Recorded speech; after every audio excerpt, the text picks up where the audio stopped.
नमस्ते दोस्तों, ये वीडियो में हम लोग सीखेंगे कि ये साल का जो आखिरी हफ्ता है, इस आखिरी हफ्ते में सबसे ज़्यादा लॉस ट्रेडर को होने की जो आशंका यहाँ पर पैदा हो चुकी है, उसके पीछे का कंप्लीट रीज़न क्या है ये समझने की कोशिश करेंगे। रीज़न सबसे पहले हम लोग साइकोलॉजी पॉइंट ऑफ व्यू से देखेंगे, फिर उसके बाद फंडामेंटल पॉइंट ऑफ व्यू से देखेंगे और फिर उसके बाद टेक्निकल पॉइंट ऑफ व्यू से देखेंगे। तो ये तीनों कंसेप्ट आज आपको इस वीडियो में क्लियर होने वाले हैं, तो वीडियो को एंड तक जरूर देखिएगा। सबसे पहले बात करते हैं साइकोलॉजी पॉइंट ऑफ व्यू से। जैसा मैंने आपको बताया हुआ है कि मार्केट का ये जो आखिरी हफ्ता है ये ईयर एंड इफेक्ट चल रहा है। ईयर एंड इफेक्ट में जनरली क्या हो जाता है, यूरोप मार्केट में और यूएस मार्केट में जो है वो आप लोगों को दिखाई देगा कि जो बड़े इंस्टीट्यूशनल प्लेयर रहते हैं उनके यहाँ पर हॉलीडे का माहौल चला रहता है, तो उनकी तरफ से कोई भी बड़ा ट्रिगर हम लोगों को देखने को नहीं मिलता, मतलब एक बड़ा पोजीशन क्रिएट नहीं होने वाला। तो ये हमें इंडिकेट करता है साइकोलॉजी पॉइंट ऑफ व्यू से कि आने वाला हफ्ता ये इधर रेंज बाउंड रह सकता है या फिर हम लोगों को जो भी मूव दिखाएगा वो एकदम छोटा मूव यहाँ पर दिखाने की आशंका है। तो ये फर्स्ट पॉइंट क्लियर होगा। Second point fundamental point of view से अगर आप लोग देखोगे तो फंडामेंटली अगर कोई न्यूज़ आता है, कोई डेटा आता है, तो ये हम लोगों के लिए ट्रिगर की तरह काम करता है। तो यहाँ पर न्यूज़ और डेटा आने की आशंका भी इस हफ्ते में कम है। यहाँ पर सोमवार के दिन 25 तारीख को हम लोगों का क्रिसमस का हॉलीडे था, फिर उसके बाद 31 को और 1 जनवरी को जो है 31 को तो मेरे ख्याल से संडे आ रहा है। 1 जनवरी के दिन भी ट्रेडिंग वॉल्यूम एकदम थीन रहेगा और इन बिटवीन के जो 4 दिन हम लोगों को मिल रहे हैं, ये 4 दिनों में भी हम लोगों को देखने को मिलेगा कि मार्केट का वॉल्यूम जो है वो वॉल्यूम एकदम थीन होने वाला है। उस वॉल्यूम में हम लोगों को बड़ा मोमेंटम देखने को नहीं मिलेगा। तो ये फंडामेंटल और साइकोलॉजिकल कंसेप्ट क्लियर हो गए। अभी चलो बात करते हैं टेक्निकल पॉइंट के बारे में। टेक्निकली अगर आप देखोगे तो आपको यहाँ पर वीकली चार्ट में कौन कौन से पॉइंट नज़र आ रहे हैं, पहले उसको नोट डाउन करने की कोशिश करते हैं। हमारे लिए जो इम्पोर्टेंट लेवल निकल करके आ रहा था, ये इम्पोर्टेंट लेवल 47,370 के करीब का, 46,370 के करीब का था। यहाँ पर मार्केट ने एक ब्रेक देके अपसाइड के मोमेंटम को कंटिन्यू किया हुआ था। अभी ये वाले वीक में हम लोगों को देखने को मिल चुका है कि यहाँ पर प्रॉफिट बुकिंग हो चुका है। जब तक मार्केट इस लेवल के ऊपर रहेगा तब तक मार्केट में अपसाइड की गुंजाइश कंटिन्यू रहेगी। मतलब मार्केट ऊपर जाएगा, जब भी थोड़ा सा प्रॉफिट बुकिंग होगा, ये नीचे वाले लेवल पर जो है वो बायर लोग दोबारा एक्टिव हो जाएंगे और वो मार्केट को ऊपर लेके जाने की कोशिश करेंगे। तो हम लोगों को सही रिट्रेसमेंट लेवल का इंतज़ार करना पड़ेगा।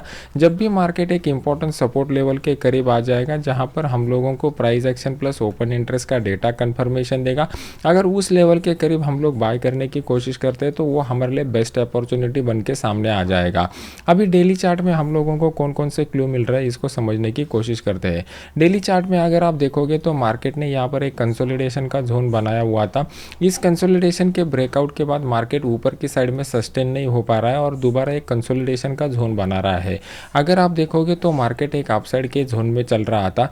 जैसा मैंने आपको बताया कि जब भी मार्केट अपसाइड के जोन में रहता है और मार्केट प्रॉफिट बुकिंग की वजह से रिट्रेस होता है तो नीचे वाले रेट पर यहाँ पर बायर लोग वेट कर रहे रहते हैं कि कब जाके उनको अपॉर्चुनिटी मिले और वो मार्केट को ऊपर लेके जाए। तो ये हम लोगों को क्लियर हो गया कि यहाँ पर हम लोगों को जो गैप मिल चुका था, ये गैप में बायर लोग आने के लिए इंटरेस्टेड है। लेकिन बायर आने के बाद यहाँ पर ऊपर की साइड में अगर मार्केट को सस्टेन होना है तो कौन सा लेवल हमारे लिए इंपॉर्टेंट रहेगा, पहले उसको समझने की कोशिश करते हैं। ऊपर की साइड में सबसे इंपॉर्टेंट लेवल जो हमारे लिए निकल करके आ रहा है, जो हाई यहाँ पर बन चुका है, ये सबसे इंपॉर्टेंट लेवल है। इस लेवल का इंपॉर्टेंस इसलिए है क्योंकि ऊपर की साइड में जब तक मार्केट इस लेवल को ब्रेक नहीं करेगा, फ्रेश बाइंग हम लोगों को देखने को नहीं मिलेगी। तो अप साइड में अगर फ्रेश बाय हम लोगों को चाहिए तो वो फ्रेश बाय 48,220 के ऊपर देखने को मिलेगा, जहाँ पर नए इन्वेस्टर भी मार्केट में पैसा लगाने के लिए वहाँ पर आ सकते हैं। तो फ्रेश बाइंग के लिए मार्केट को इस लेवल के ऊपर सस्टेन होना बहुत ही इंपॉर्टेंट है, तभी जाके फ्रेश बाइंग देखने को मिल सकता है। अगर आप यहाँ पर देखोगे तो यहाँ पर प्रॉफिट बुकिंग की वजह से मार्केट नीचे आया था, लेकिन यहाँ पर एक स्ट्रॉन्ग बाइंग हम लोगों को देखने को मिल चुकी है। तो ये हमें कहीं ना कहीं इंडिकेट कर रही है कि नीचे वाले लेवल पर हम लोगों को अच्छा खासा सपोर्ट मिल रहा है। तो ये जो लेवल अभी हम लोगों को मिल चुका है वो 47,000 का लेवल मिल चुका है।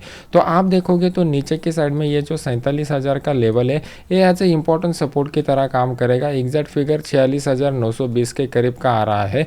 तो ये हम लोगों को सपोर्ट की तरह काम करेगा और ऊपर की साइड में 48,220 का जो लेवल है वो एज ए रेजिस्टेंस की तरह काम करेगा। इन बिटवीन आने वाले वीक में मार्केट यहाँ पर एक रेंज बाउंड दायरा दिखा सकता है। ये दायरा बहुत ही बड़ा है, मतलब अगर आप देखोगे तो ऑलमोस्ट 1200 पॉइंट का दायरा बना रहा है। तो यहाँ पर एक हाई वोलेटिलिटी एक्सपेक्टेड है और वो वोलेटिलिटी जो रहेगी वो एकदम थिन वॉल्यूम वॉल्यूम के साथ रहेगी। तो यहाँ पर जो ऑप्शन के प्रीमियम है, ऑप्शन के प्रीमियम इमीडिएट बढ़ेंगे और फिर तुरंत वहाँ पर गिरना स्टार्ट हो जाएंगे। तो अगर आप इस वोलेटिलिटी को बर्दाश्त कर पाते हैं, इस सडन मोमेंटम को बर्दाश्त कर पाते हैं, तभी आप लोगों को इस वीक में ट्रेड करना चाहिए। अदरवाइज आप अगर हॉलीडे मूड पे ऊपर जाते हो या कुछ लर्निंग फेज के ऊपर फोकस करते हो तो आपके लिए वो बेटर रहेगा।